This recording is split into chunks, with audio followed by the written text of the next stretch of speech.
Hey, good morning. Tom here, Flip Anything USA. At the tail end of my vacation here, visiting some family actually in Tehachapi, California. Uh, so anyhow, I got a couple questions, uh, and got cut off on that last broadcast I did. Uh, I was traveling through the desert from. Hey, good morning, MJ. Uh, from Los Angeles, and I was cutting through the desert where I had actually made quite a bit of money here. I don't know, 25, 30 years ago. I would, in a lot of different areas, but I was buying and selling a lot of, I bought a lot of stuff out here. I mean, I bought buildings, houses, commercial buildings. Uh, I bought a lot of land out here too. I did a lot of land. And so I got cut off on that last broadcast, but what I was trying to say is, you'll see land that is just as barren and just desolate as ever, and you think, geez, I'd never live out here, or I would never, I'd never buy out here. But guess what? People do buy out here and in different places. I mean, everywhere you see land, somebody owns it, and it's just about buying it right. And uh, let's see, somebody just wrote me just not even a few minutes ago, and they had a lot of questions, and but they were asking about, how do I seem to find deals and flip them so quickly. Well, one thing is I look every day. I mean, every day I look. Even I'll look through Craigslist to see who's posted something for sale in my town uh, while I'm out of town.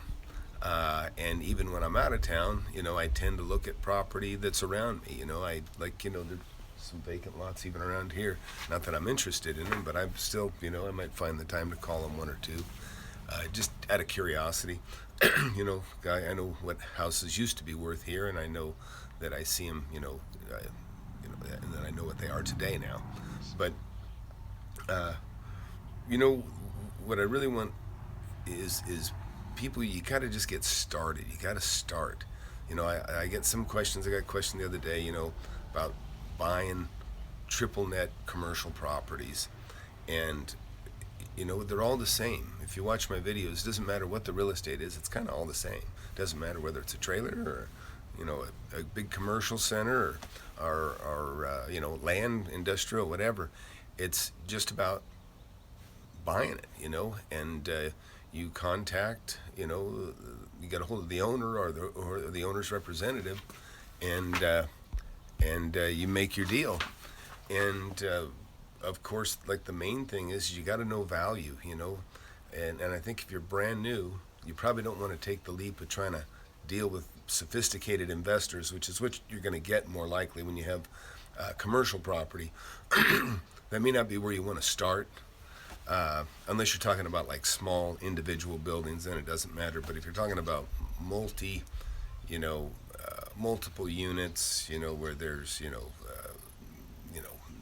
whatever, maybe 30, 40, 50,000 a month rent coming in, you're going to be dealing with more of a sophisticated investor, and they're not going to let you just skate through and take it for nothing.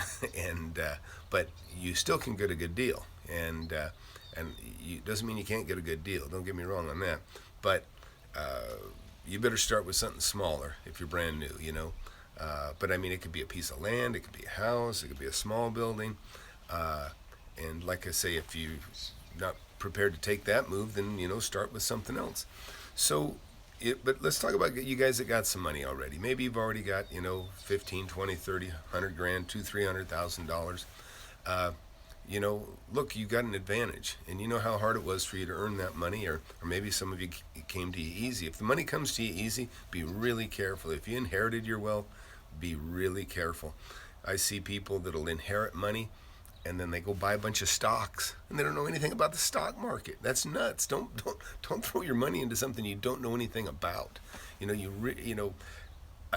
lot of people think, oh, Tom, you're a risk taker. Well, I'm really not, because I do the math. It's simple. It's just math, and I tell people that all the time. If it's worth 10, I try to buy it for 5, or I try to buy it for 3, whatever I can buy it for. But there's room for me to make a profit, And it really is that simple. And people don't like it, but that's what I tell them. I say it's just math. Just do the math. And so, you know, I'm gonna end up flying a drone over at my house just so I can show you, because it's funny. I'll drive through a neighborhood where I've used to live, and I think, oh man, I own that. I own 10 properties around my immediate neighborhood, and of where I used to live, wherever that may be, and that's that's the thing. I'm always looking, and that's what you want to do is, and but you got to get going. You got to take action. You got to do something. I created a company because I was one of the reasons I created this company was I was buying and selling real estate. But I get my money together, whether it's 20 grand or 30 grand or 50 grand or 100 grand or whatever.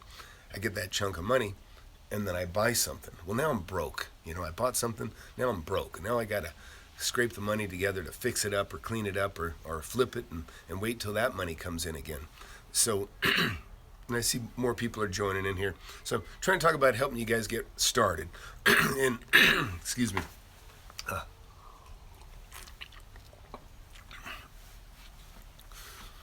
The main thing is get started and get some capital together. And like I said, I started this other company a little bit out of frustration because, it feels great to make a deal. And I don't know if it's greed or whatever it is, but, it's like, you look and you look and you look and you look, and then you find something, you're offering less than it's worth, and then, you got to hit on it. Looks like you're going to get it. And all that excitement before the deal's signed, then it's signed, then the excitement before the deal closes, then the deal closes.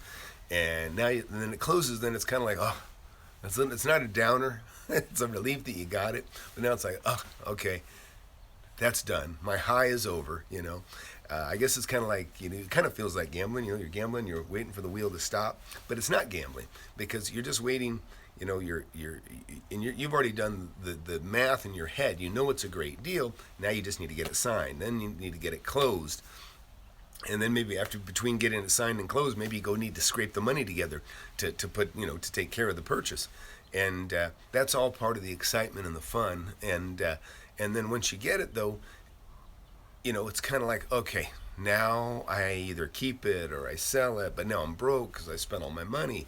And so I created another company just simply because it was something that I could make small deals on, like, buy. I was like selling. Every time I made a sale, I had a little high. I had that, okay, great, I just made a couple $100 because every time I made a sale, I made a couple $100 of this one particular product, and I am creating a big company out of it too.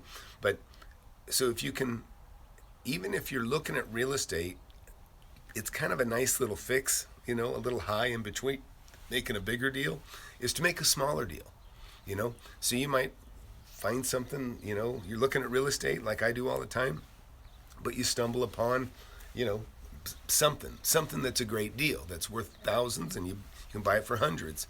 Well, do it, buy it, and turn it, because at least you're making money, and it's an addition to however you make your money now, whether you're working or whatever. But it'll give you a little bit of motivation, and it'll kind of reaffirm that there's a deal there, that there's money to be made, and that that there's a deal there, that there's still deals out there. I look like I'm running out of power here, so I got to see if I can find. Yeah, well, we probably got a little time here. We'll see what it says here. It gives me another warning, but but that's the difference. And so to answer somebody's question earlier, man, I'm always looking. I call every sign. I call on rental signs. If I see an estate sale, like I dropped in the other day, I go to that estate sale. And I don't care about buying the junk in the driveway. I want to talk to, why is this estate sale happening? Is the property for sale? And usually it is. And so it's inquiring and taking that extra step that most people don't, And like I say, I call on for rent signs to see if I reach the owner, because I know that he's got a tenant that's out. It's a great time to sell. Nobody's inside. And so that's what you should do. And estate sales particularly, because that's usually an indication of, it's going to be some inherited wealth somebody's selling off. And a lot of times the people that inherit the wealth don't appreciate it, don't fully appreciate it, and sell it too cheap. And it's an opportunity for you. So, uh, you know, but I just got to tell you, if you know, even and I was talking about the guys. If you have a chunk of money, that's great. You can go look at stuff that costs 3 or 4, 500,000 or $1 million. It's the same deal. It's just math. Just understand what you're looking at. If you're going to go look at apartment buildings or commercial buildings, compare them, look at the income, look at the operating expenses, and just do the math. How much money's left over? Just imagine if you paid cash for it. Uh, how much money would you have at the end of the day or the month or the year?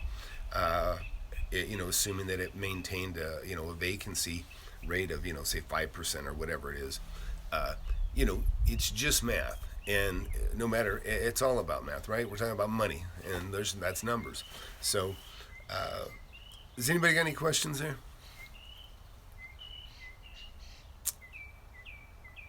I know earlier somebody had asked about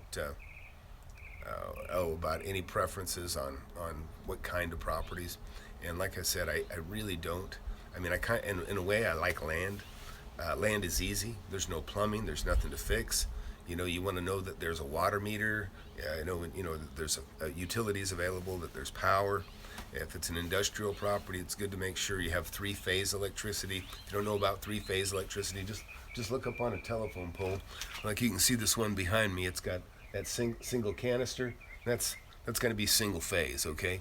But if there was 3 cans up there, I would know that there's three-phase electricity at that pole, and that it's available to the building that's next to it. Three-phase electricity is very efficient. Actually, my home is three-phase, and so my electrical costs are less than most people that have single-phase. It's just more efficient. But for companies, when you have big machines and things, you're running machines on three-phase electricity, and it's an asset to a building because people know that whatever they're going to operate out of that building, it's going to run more efficiently, but you also have the capacity to run bigger machines. And then, of course, you got to check, just the service, make sure, how many amps you have available for your building. But anyways, battery's getting low here, but I just wanted to share a little with you guys and just tell you, get started. Doesn't have to be big, but the main thing is you get started, and don't reach beyond your means. I mean, if you've never bought something, I don't think you ought to be looking at real sophisticated stuff, but go after something. Get a little bit out of your comfort zone. Get a little bit out of your comfort zone, but and I always tell people if you're going to buy a home for yourself, you always want a good deal. But buy a little bit more than you can afford sometimes, or stretch a little bit. If you get a little bigger property, or maybe get a house or a building with an additional lot attached to it, I say make the stretch. That's what I do. And I don't mind putting myself in positions where it's like, now I got to make even more money. Now, not everybody should do that probably, but the main thing is get started. If you can't find a deal in real estate, find something else that's a deal, just to just to satisfy yourself that you're making some money extra on the side, and but it also kind of reaffirms to you that there's deals to be had, and you never know. Even pursuing things that are for sale can lead to you finding somebody that's they're selling the contents out of their house or whatever. Then maybe the house is for sale too. So, anyways, I'll leave it at that. So Flip Anything USA. And hopefully next week here, I think my studio's all wrapped up now, and we'll be able to, maybe get into some contracts and some things like that. And anyhow, we'll take it from there. So have a great day.